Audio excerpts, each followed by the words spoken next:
Before we dive in, if you love dark, shocking true crime stories that keep you on the edge of your seat, smash that subscribe, hit like, and drop a comment, because what happened here will haunt you for days. The city of Raipur, Chhattisgarh, was wrapped in an unnatural quiet. The streets, normally buzzing with last-minute Christmas shoppers, were empty, lined with shuttered shops and dimly flickering streetlights. A cold wind blew through the city, carrying the faint scent of smoke and dust from earlier protests. At the center of this quiet chaos stood the closed mall on MG Road, its glass facade splintered and jagged like a broken mirror. Inside, chaos had left a trail of destruction.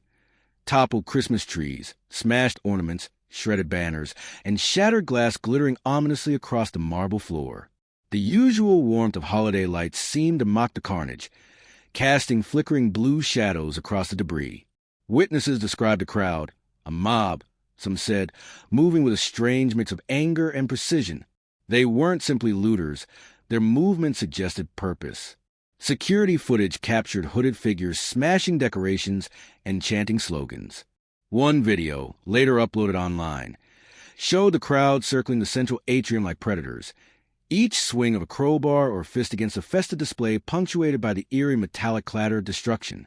The camera caught faces partially obscured by scarves, eyes glinting with defiance, frustration, or something darker. Detective Arvind arrived with his team shortly after the police call, the sound of their boots echoing across the abandoned hall. He crouched near a shattered Santa display, the scent of burnt incense mixing with the metallic tang of broken glass. For years, Arvind had dealt with everything from petty thefts to organized crime, but there was something unnerving about this scene. The destruction was deliberate yet selective. Some decorations, a lone star, a glass angel, a small handcrafted nativity figure, remained untouched as if placed there on purpose. He ran a gloved hand over the debris, piecing together the chaos. "This isn't random," he muttered.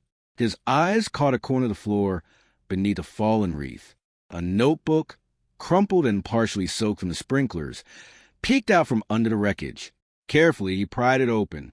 The pages were filled with strange sketches, circles around names, dates, and locations. Red ink had been used to mark certain entries, but not all. Some were crossed out, some underlined. His pulse quickened. Each entry suggested planning, organization, a mind working behind the chaos that had just played out. Arvind's partner, Inspector Meera Singh, appeared beside him, shaking her head. "This wasn't just vandalism," she said quietly. "Someone wanted to send a message." They flipped through the pages together, tracing the red markings.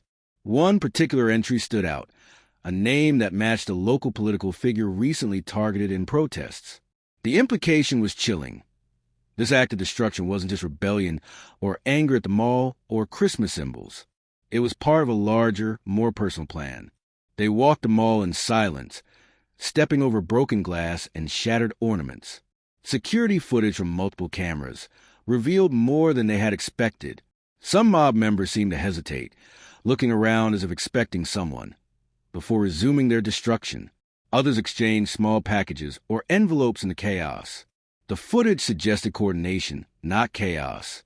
Someone had orchestrated the attack, using the mob as instruments to achieve an unseen goal. Hours passed as investigators combed the scene. Outside, news crews had started to arrive, broadcasting the footage of the destroyed mall and the mob on social media. The videos went viral almost immediately, shocking the city and drawing attention across India and beyond. Comments poured in from viewers around the world, some sympathetic, others outraged. But Arvind and Meera knew the public frenzy was only the surface. Beneath it lay a labyrinth of motives, relationships, and betrayals that would take days, perhaps weeks, to unravel. As they began cataloging the evidence, Arvind returned to the notebook. One page, heavier than the others, seemed to have been glued and sealed, then torn open hastily. Inside was a photograph, not of the mall, not of the mob, but of someone standing calmly in the crowd, observing the chaos with a small, almost imperceptible smile. The figure was someone they knew, a trusted source, someone previously untouchable in the city's intricate political and social networks. Meera looked at Arvind, her voice barely a whisper. This changes everything. They were inside the crowd, controlling it the entire time. Arvind's stomach tightened. Every instinct screamed that this was no ordinary act of protest. Someone had engineered the attack from within, manipulating anger and chaos to conceal a deeper, darker agenda. And now, the question that would haunt both investigators loomed over them. Who had the power, the access, and the audacity to orchestrate such a spectacle, and why? But the real shock came when they traced a series of coordinates scribbled on the back of the photograph. Each point led to a different site across the city, suggesting the mall attack was only the beginning. Something bigger was in motion. And then, as they were about to leave the wrecked atrium, Arvind noticed a sealed envelope wedged in the base of the main Christmas tree. Written on it, in precise block letters, was a single chilling word: next. Before we continue, if the last chapter left your heart racing, smash that subscribe, hit like, and drop a comment. Because what happens next is darker, more twisted, and closer than you think. The envelope's weight fell heavier than the shattered ornaments strewn across the mall floor. Arvind Rao carefully slid it open, his gloved fingers trembling slightly. Inside was a single photograph, grainy but unmistakable. A child standing beside a Christmas display, smiling innocently, oblivious to the chaos around them. Written in the same precise block letters as the previous warning was a message: see what you cannot stop. A chill ran down Meera Singh's spine. Whoever orchestrated the mall attack had moved beyond vandalism. The photograph hinted at a deeper, personal motive. The suspects weren't just angry or opportunistic. They were sending a message, one designed to provoke fear, uncertainty, and a sense of helplessness. The investigation intensified immediately. Officers fanned out across Raipur, interviewing witnesses, reviewing hours of CCTV footage, and tracing the red markings from the crumpled notebook. Every street corner and alleyway became a potential lead. But as they dug deeper, patterns emerged that were both alarming and bizarre. Witnesses described seeing familiar faces in the crowd: local business owners, employees of city offices, even security personnel, all participating in the destruction or watching silently from the sidelines. Many claimed coercion, others seemed complicit, but none gave the whole story. It was as if the city itself had become a stage, and the mob was merely a cast in a play written by someone unseen. The media frenzy added another layer of chaos. Clips from social media were analyzed frame by frame, revealing subtle but consistent details. The same hooded figure appeared in multiple locations, coordinating movements, signaling pauses and advances, even directing small exchanges between mob members. Forensic analysts noticed fingerprints and unique shoe prints left behind, but every lead seemed to vanish before it could point to a suspect. Arvind's team began interviewing political insiders, hoping to uncover a motive behind the meticulously planned destruction. Through hushed conversations in dimly lit offices, they discovered a tense undercurrent. The mall attack coincided with an escalating shutdown protest targeting local authorities. The vandals' rage, though masked as civic dissent, had layers of personal vendetta intertwined with political grievances. Late one night, as Arvind sifted through data in his office, his phone buzzed with an alert. The security footage from a nearby bank showed the same hooded figure exiting a building, carrying what appeared to be a briefcase. The timestamp coincided almost exactly with the mall's destruction.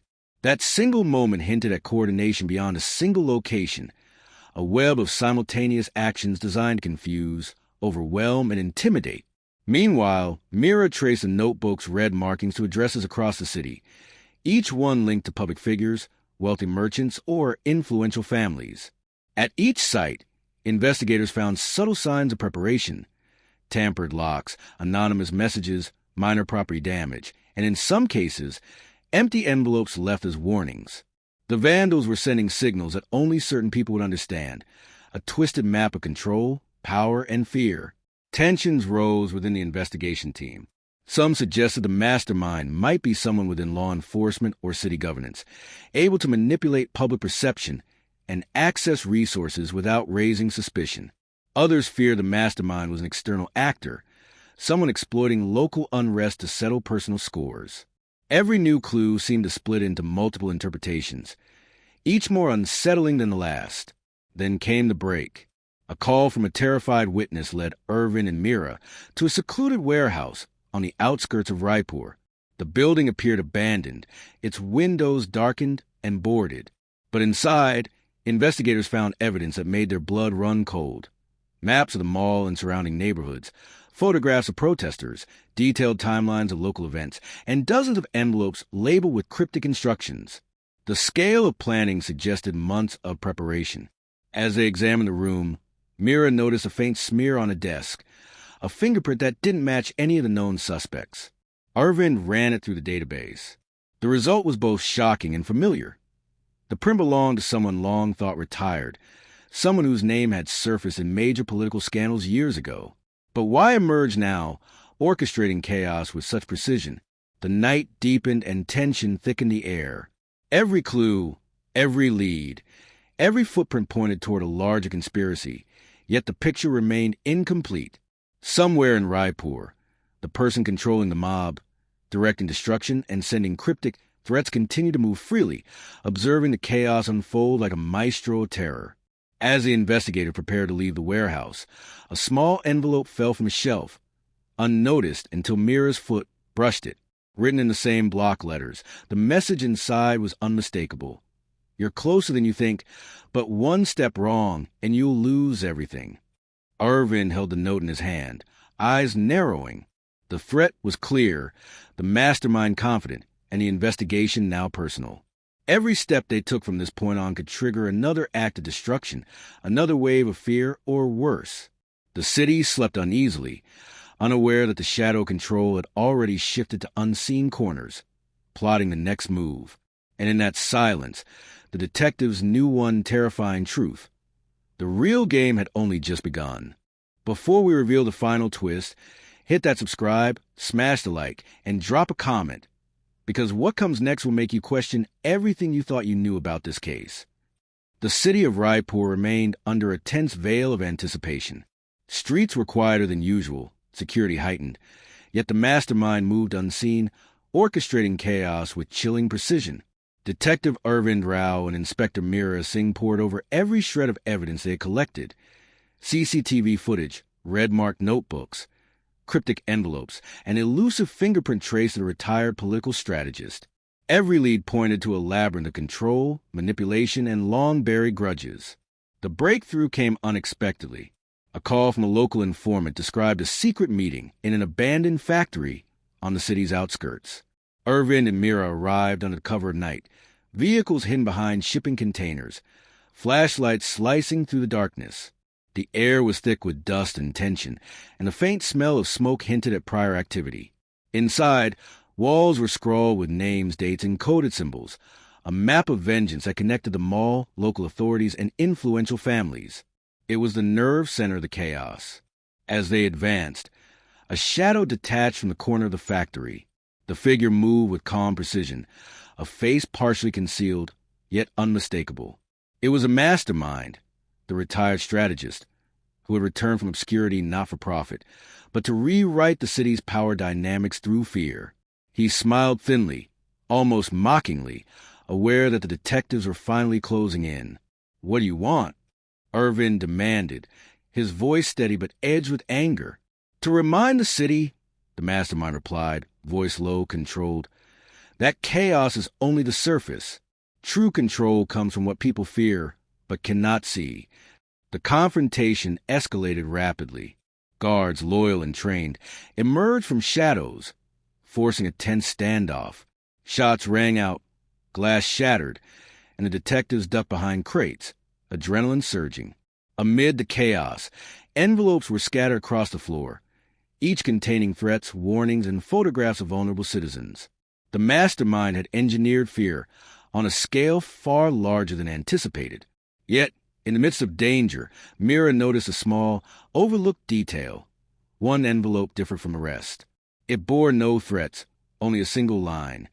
"He is vulnerable in his arrogance." It was a clue, subtle and precise. Arvind understood immediately. The mastermind, so confident in his control, had left a weakness exposed. Using the distraction of the guards, the detectives moved with silent coordination. Arvind lunged toward the strategist, grappling him into the shadows. Meera secured the envelopes and began scanning for additional threats. Every second felt like hours, Every move could determine success or catastrophe. Finally, the mastermind was restrained, handcuffed, and glaring with defiance. But the victory felt incomplete.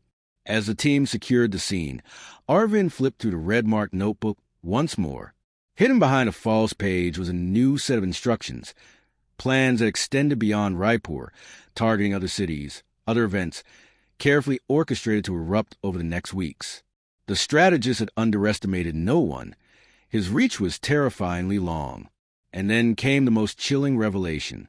Among the photographs scattered on the factory floor, one image captured someone the detectives had never seen before, a young assistant, quietly observing, holding a small envelope identical to the ones used during the mall attack. The implication was staggering. The mastermind was only the surface layer of a deeper, more dangerous network.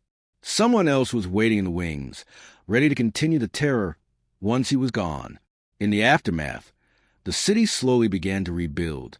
The mall's shattered ornaments were replaced, Christmas lights rehung, and residents returned to their routines. Social media receded, the viral frenzy fading into memory. Yet Arvind and Meera knew the city's innocence had been permanently altered. People had glimpsed the hidden machinery of fear, manipulation, and control, and even as the mastermind sat in a cell, the sense of vulnerability lingered. Months later, an anonymous tip arrived at the police station. A small package contained one envelope, identical to previous ones, and inside, a single note. They thought the game was over. It has just begun. Arvind looked at Meera, the weight of the investigation pressing on both of them. They had caught the visible player, but the network remained invisible and patient, capable of striking at any time. The trauma of the city, the families, and even the investigators themselves would linger, a reminder of how quickly chaos could rise from a spark of carefully orchestrated violence. The mall attack, which had begun as a viral news story, had transformed into a lesson in human obsession, the lengths people go to achieve control, and the hidden hands shaping events from the shadows. And as the city lights flickered across Raipur that winter, one undeniable truth remained. Someone out there was still watching, still planning, and still waiting for the perfect moment to act again. If you thought this story was intense, you're not ready for the next one. Hit subscribe so you don't miss it.